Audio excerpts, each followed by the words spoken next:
það nefnilega eitt þegar þú ferð inn í þetta ríkisstjórnarsamstarf sem átti að ganga út á það að taka hæg skref, þetta átti að vera stöðuleiki, þetta átti að vera sparnaður, en þær eru að eyða, finnst manni, frekar heldur en að spara og það er aldrei konkrétt tillögur og svo allt öðrum að kenna. Það er eiginlega viðkvæðið.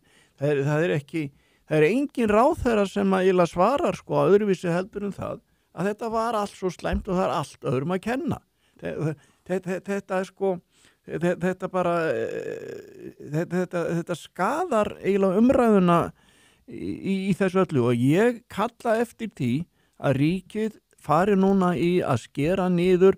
Ég sé það fyrir mér að borgarlínan, hún er bara út af borðinu, hún er hvað sem er, allt sem er svona alveg ótrúlegt kjaftaði. Hún er ekkert út af borðinu, það er verið að vinna á fullu. Já, ég er að segja...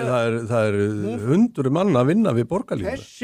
Þessi niðurstaði morgun, 160 milljarða halli á síðasta ári, það var reiknað með 50-60 milljarða halla núna þegar kostningabaráttan var sem hörðust og talað 40, 50, 60 og það var jafnvel talað að Íslandsbanki, sala á Íslandsbanka helming og 50 milljarða myndi dekka þarna eitthvað pening. Nú ertu komin bara með allt annað svið á leiksvið.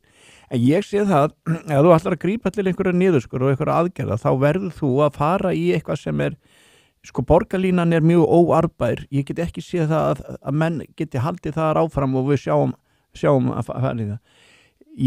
Það hlýtur að ríkið hlýtur líka að fara að huga því, eru við að blása út í launum, eru við að blása út í að það vera í ráðningum og starfsmönnum.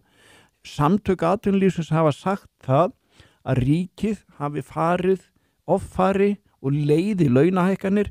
Við sjáum það sem gamlir refir í blaðamennsku, búin að vera yfir 40 ári í þessu, að það er nánast engin blaðamaður lengur sem er að starfa sko, ef hann mögulega kemst í álnir hjá ríkjunni í eitthvað sem upplýsingafulltrúi, þá fara menn þangað.